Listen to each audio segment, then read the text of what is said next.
ఒక మాటని పెదవి దాటించిన తర్వాత దానికి బోల్డన్ని జత కలుస్తాయి కదా. అవే తప్పుడు ప్రచారాలు చేస్తున్నారు, జత కల్పిస్తున్నారు. ఎవరు? సాయిబాబా భక్తులు. అంటే నోటికొచ్చిన బూతులు తిడుతున్నారు. మరి భక్తి మార్గంలో వాళ్ళకి బూతులు ఎవరు నేర్పించారు?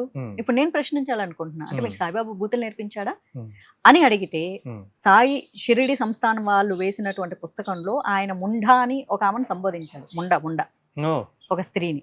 మరి అక్కడి నుంచి బూతులు నేర్చుకున్నాడు. సందర్భం ఏమిటంటే, ఎవరో ఆయన స్నేహితుడు ఒక ఆయన ఉండేవాడట. ఆ స్నేహితుడు అంటే ఆయనకు చాలా ఇష్టం అంట. వీళ్ళిద్దరు కలిసే ఉండేవారు. అతని భార్య ఇతని ఈ బాబా దగ్గరికి రావాలి అనుకుందంట. ఆ ముండ నా దగ్గరికి రావాలనుకుంటుంది అని వాళ్ళు ప్రచురించిన పుస్తకంలో అండి. నేనేమన్నట్టు, అంటే ప్రేమగా ఉందా పదం, అంటే పదప్రయోగం లేకపోతే అబ్యూజివ్ గా ఉంది?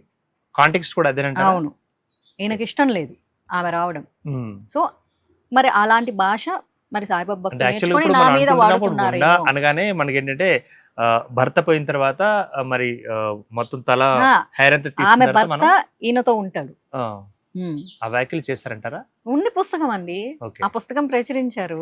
ఆ ప్రచురించిన పుస్తకంలో మళ్ళీ అది అక్షరాల షిరిడి అది క్లరికల్ ఎర్రర్ అయి ఉండొచ్చు, ప్రింటింగ్ అంటే అది అక్షర దోషం అయి ఉండొచ్చు. అది 2017లో 18లో మళ్ళీ సవరించారట. ఈ సవరణలు సవరించుకోవడానికి ఇది ఏంటంటే అక్షర దోషాలు అక్షర దోషాలు కాదట. అది మొదటి వెర్షన్ అట. తర్వాత ఇప్పుడు సవరించి మళ్ళీ రాసుకున్నారంట. మరి మన రామాయణం సవరించలేదేంటండి? మన మహాభారతం సవరించలేదేంటండి? మన భగవద్గీత సవరించలేదంటే ఏది మనకు సవరించలేదు. మీ ఫైటింగ్ బాగానే ఉందండి, కానీ ఒక దేవుణ్ణి కొన్ని వర్గాల వారికి మరి ఆరాధ్య దైవంగా ఉన్న వారిని, వర్గాల వారికి కాదండి, ఏ వర్గాల వారు కాదు. నేను చెప్తున్నాను, ఆయన ముస్లిమ్స్ చాలా క్లారిటీగా ఉన్నారు. మాకు ముస్లిం చాలా మంది ఒకటి చెప్తున్నామండి, మాధవలత గారు ఇప్పుడు మరి ముస్లిమ్స్ ఒప్పుకుంటున్నారా? సాయిబాబా మా దేవుడు అని ఒప్పుకుంటున్నారా? ఒప్పుకుంటున్నారు. ఏ సోదరుడు వచ్చి మరి పూజలు చేయలేదు, చెయ్యమని చెప్పారు. వాళ్ళే చెప్పారు, మేము చెయ్యం, మీరు చేస్తున్నారు, మీరు మూర్ఖులు అంటున్నారు వాళ్ళు. They are very clear, that's what. ఆ ఒక్క విషయంలో నేను వాళ్ళని చాలా అప్రిషియేట్ చేస్తాను. మీ హిందువులు మూర్ఖులు, మీరెందుకు పూజించుకుంటున్నారు, మాకు అక్కర్లేదు. దే ఆర్ వెరీ క్లియర్ అండి.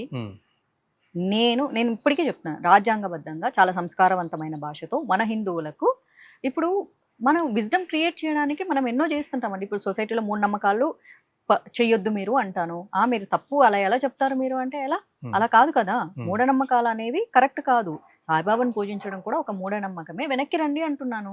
కొంతమంది వచ్చారు అండ్ మీరు చూసారో లేదు, మూఢనమ్మకం అన్న పదాన్ని ఎందుకు యాక్సెప్ట్ చేయలేకపోతున్నానండి. ఒక దేవుణ్ణి, వాళ్ళకి నచ్చిన దేవుణ్ణి లేదా ఒక వర్గానికి మీరు దయచేసి దేవుడు అనొద్దు, దయచేసి మీరు దేవుడు అనొద్దు. అలాంటి రజనీకాంత్ కూడా గుడి కట్టారు, దేవుడు అయిపోతాడా? మనిషి నుంచే కదండి దేవుడు వచ్చేది, కాదంటారా? మనిషి నుంచి దేవుడు రాడండి. దేవుడు మనిషిని తట్టుకోలేరని, మనిషి అనేవాడు దేవుణ్ణి తట్టుకోలేరు. మనుష్య రూపంలో ఉండాల్సిందే కదా. మనిషి రూపంలో దైవ కార్యాలు చేస్తారు. అందుకే అంటున్నాను, మీరు రాఘవేంద్ర స్వామిని పూజించండి, అరుణాచలం వెళ్ళి రమణ మహర్షుల వారిని, మరి ఎందుకు ఆయనకు అంత? ఎందుకంటే వాళ్ళకి మార్కెటింగ్ లేదు. మీరు గుర్తు పెట్టుకోవాలి, మార్కెటింగ్ ఈజ్ ద మ్యాటర్. ఎక్కడ మార్కెటింగ్ చేయబడుతుందో అక్కడ ప్రబలుతుంది. నేను ఇప్పటికే అంటున్నా, మీరు సాయిబాబాను మొక్కుతారా? మొక్కండి, కానీ మారండి. నిజమైనటువంటి సనాతులుగా మెల్లిగా మారి వెనక్కి రండి. రైట్. మరి మాధవలత గారు, ఇప్పుడు మరి సాయిబాబా భక్తులకి ఇచ్చే మెసేజ్ ఏంటంటారు? అదే, మనం హిందువులుగా బతుకుదాం. మనకి క్రాస్ బ్రీడింగ్ వద్దు. ఈ క్రాసింగ్ చేసేటటువంటి అవైదికమైన మతాన్ని సృష్టించొద్దు. శంకరాచార్యుల వారు ఆయన అవతారానికి ఒక ఉన్నతమైన కార్యక్రమం భారతదేశంలో ఈ నేల మీద నడిచిన ఆయన గురువు కదా శంకరాచార్యుల వారు. ఇందాక చెప్తూ మిస్ అయిపోయింది, 72 అవైదిక మతాలు, అందరూ హిందువులే, రకరకాలుగా ఇట్లనే విడిపోయారు.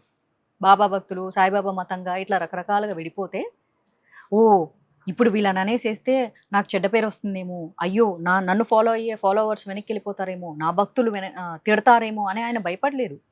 ఆ 72 అవైదిక మతాలను మళ్ళీ తీసుకొచ్చి మన హిందూ ధర్మంలో కలిపారు. వాళ్ళంతా కాదు, మనం పూజించవలసిన దేవుళ్ళు వీళ్ళు, ఇది మన నిజమైనటువంటి సనాతన ధర్మం అని ఆయన కలిపాడు. ఇప్పుడు శంకరాచార్యుల వారు పుట్టినారు, నాలాంటి మాధవీలత లాంటి వాళ్ళు ఇప్పుడు మన కేసులు పెట్టించుకున్న వాళ్ళు వస్తారు, వచ్చి ఇదిగో ఇది నిజం అంటున్నారు. నిజం అన్నప్పుడు అంతే హుందాగా, లేదు మాకు నచ్చింది మేము ఫాలో అవుతాం అని చెప్పాలి తప్ప బూతులు ఎందుకు మాట్లాడుతున్నారు అంటే, వాళ్ళకు సాయిబాబా సరైనటువంటి మార్గాన్ని చూపించలేదు. చూపిస్తే నా మీద బూతులు వాడరు.